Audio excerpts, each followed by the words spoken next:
Maybe I'm giving MLD Entertainment too much shit here, but can anyone tell me what the hell they're doing to Lapillus's career?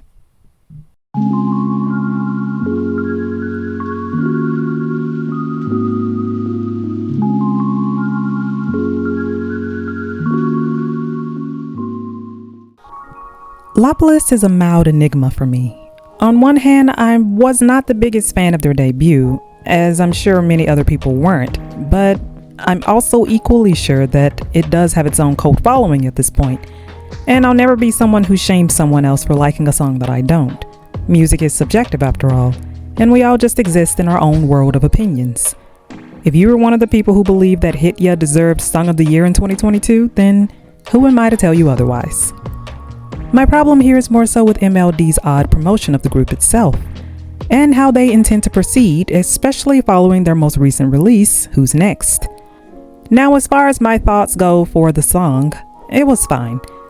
I didn't hate it or love it, but the B-sides, especially Marionette and Paper, were decent. I personally liked Gratata far more, and felt that if they were truly intent on sticking with this loud and festive in-your-face girl crush concept, then that's the direction they should probably lean more so towards. But my biggest question on the matter is what they really intend to do with this group, and why they chose girl crush to begin with. Now, this is no shade to the girl crush concept, though I wouldn't say that it's completely dead as a concept, because obviously there's nothing new under the sun. It also hasn't been something that's resonated with audiences in quite a while. And anyone who thinks of traditional girl crush in this current K-pop climate automatically thinks of Blackpink. But whatever, it's not like Blackpink owns the concept. There are always ways to innovate an idea and make it feel new and fresh, even when it isn't. My problem is that MLD hasn't yet nailed down what about Lapillus's current concept that makes it feel like it's something that only they could have pulled off. For instance, I love me some New Jeans. Regardless of how sus some of the past comments and behavior of their art director still are, I thought that their debut rollout was genius, conceptually, sonically, and even right down to the group's overall branding. Their bright, youthful energy was refreshing at a time in K-pop when this particular sound wasn't even a thing anymore. But despite how much I love New Jeans' music, nothing about their sound or concept is necessarily anything new. And no, that's not an insult. New Jeans' smooth 90s R&B influenced debut with Attention was not some grand new invention. Hell, it wasn't even something that was new to K-pop itself. SNS was a first-gen girl group whose sound is very similar to New Jeans. Am I saying that SNS invented this sound? No. Am I saying that New Jeans copied them? Also no. What I am saying is that New Jeans took a previously dead concept in K-pop and turned it into something that feels original to them. They took this smooth synth pop R&B concept and modernized it to fit today's current marketplace, and in turn managed to also attract a younger Gen Z fan base, some of whom might not have even known that this sound existed in the first place. They've also managed to attract an older millennial fandom who had gravitated to the strong sense of nostalgia that this music generated for them. Anyone who grew up in the 90s listening to TLC or Destiny's Child likely knows exactly what I'm talking about here. New Jeans essentially got the best of both worlds. Fans who could relate to their music regardless of age or gender. Now, you might be wondering, what the hell does any of that have to do with Lapillus? Well, let's circle back a bit and dig a little deeper into Lapillus's current situation. Let's start with their branding. For this, I gotta say, there is nothing special going on here. Lapillus's branding comes off as borderline generic, with a name that almost sounds like the Latin word for some form of bacteria that requires a vaccine. And yes, I'm well aware of what the name actually means. I just feel like MLD hasn't done a great job of conveying that meaning through their current branding. And let's look at this logo that MLD put together for them. It literally looks like someone put this together in Microsoft Paint in 5 minutes. Really, MLD? Now, I know I give Starship a lot of shit for their lack of creativity with IVE's branding, but at least they tried to do something with the group's logo while incorporating their name, even if it was something as simple as stacking the letters on top of each other. Look at other 4th-gen girl group logos. LE SSERAFIM is literally an X symbol. I have no idea what that has to do with the group or how it's supposed to be a representation of them, but at the very least, it's not just the group's name written in some pretty font.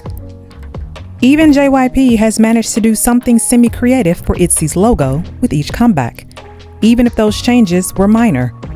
What I'm saying is that MLD's rollout for Lapillus could have used a bit more creativity, if not with their music, then at least their branding, or especially their concept. Lapillus is currently pushing onward with their girl crush concept, but hasn't yet found a way to modernize this sound so that it feels unique to them.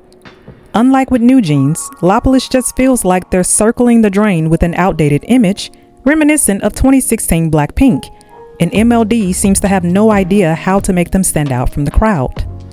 With their debut, they dropped Hit Ya, and this, I think, was their failed attempt at innovation, where they genuinely believed that they could pull an aespa and debut Lapillus with something somewhat experimental. What MLD forgot at the time was that they aren't SM. They can't take risks like this with a group that doesn't already have an established fandom. Since this was a digital single, I don't know what the metrics for Hit Ya were. I don't know how the song charted or if it did at all, but the whole debut was simply a poor move on MLD's part. Not only was this song super polarizing, it was also the only song on the album released alongside its instrumental counterpart. I've spoken on this topic before, so in summation, I think it's always a bad idea to debut a group with just a single song. Mainly because anyone who hates that one song would have no other song to associate your group with, and then you'd risk alienating any potential new fan from the very start. If I hate your title track and you have no other songs on the album for me to attach myself to, then I'm more likely to forget your group even exists and move on to some other group. Girl groups are far too disposable for any company outside of the Big Four to play this particular game.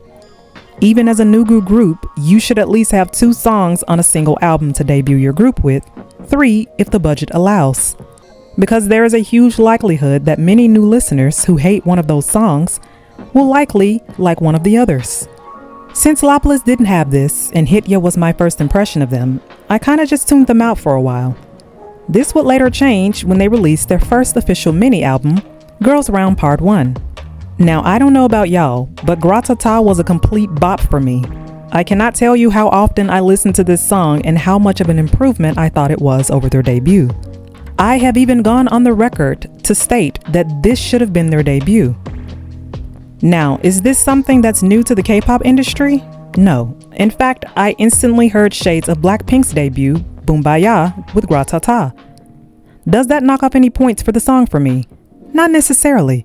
I still thought the song was more solid and sounded more complete, and not as if the producers just threw something together last minute and said, well, here you go. Just like Hit Ya, Gratata didn't do too well on the charts, but that's alright. They're still a rookie group with plenty of time to establish and fortify a fandom, so I'm not going to clown them on that. The moment I really started to ask questions, though, was when I saw their album sales for their first physical mini. With this first album, they'd sold only about 1,700 copies, and that was a little puzzling. Now, I know that MLD isn't some top-tier high-profile company on the same level as SM or YG. Hell, I'm not even sure if they're on the same level as someone like Cube or Woollim in terms of brand recognition. And after they managed to somehow fuck up with Momoland, it is possible that many people were still rightfully very salty and refused to support any other girl group that they would debut post Momoland. But damn, how the hell did Lapillus' debut mini only pull in 1,700 copies when they have juggernauts like Shanti and Shanna in the group? Shanti alone should be going viral every week for her visuals, considering how beauty obsessed the K-pop industry is. And maybe it's because she's a foreigner, or that she supposedly doesn't fit the typical Korean beauty standards, but who the hell cares? This woman is gorgeous. And Shanna's got powerful vocals that MLD clearly hasn't yet figured out how to utilize yet, because if they did, she would be talked about a little bit more than she currently is. With those 1,700 copies, I couldn't help but wonder what went wrong here. Aside from MLD fumbling the bag with their concept, their music, aside from their debut, isn't bad. But what we need to do is focus on how MLD is fumbling the bag. Because at a time when girl groups are dominating the charts and with the massive influx of girl group album sales over the past 2 years, Lapillus should not be struggling to sell 2,000 copies. I'm not saying they should be million sellers, because realistically, only 5 4th-gen girl groups have been able to pull that off. But at the very least, they should be on the same level as a group like Promise 9. Not necessarily at the forefront of the industry, but certainly not as overlooked as they currently are. Okay, enough with the doom and gloom. Let me point out the positive, as I always like to do in these videos. Their latest mini, Girls Round Part 2, sold a little over 1,800 copies. Though that isn't a huge increase in sales, it's still a great sign of an upward trajectory. Regardless of how a song does on the charts, the true sign of a loyal and healthy fan base is a steady increase of album sales. Most boy groups aren't known to chart very high in many instances, but most boy groups also sell incredibly well because they have loyal fan bases willing to support them regardless. And at the end of the day, the goal should be to generate money because ultimately, it's money that keeps a group thriving. A loyal fan base almost always guarantees that a group will be profitable and that they can pull in any future tour numbers, sell merch, and make the company money. If MLD can at least manage to sustain Lapillus's growing album sales, then they'll have at least accomplished the most important task. Nevertheless, I don't know what's going on in MLD's boardroom meetings or why they make the decisions they do. That whole Momoland fiasco will forever be a mystery to me. My only hope is that they'll eventually figure out how to rejuvenate that girl crush sound for Lapillus and how they'll relay that to their future title tracks. Because at the rate they're going, Lapillus could be doomed to being overshadowed by the competition around them forever. For now, while they continue to wade through their rookie years, they still have time to make it work. They clearly have the talent and all of the potential in the world. The only thing left to do is for MLD to get their shit together, go back into the boardroom to finally figure out what makes Lapillus special and how they can utilize these ladies to properly capitalize on it.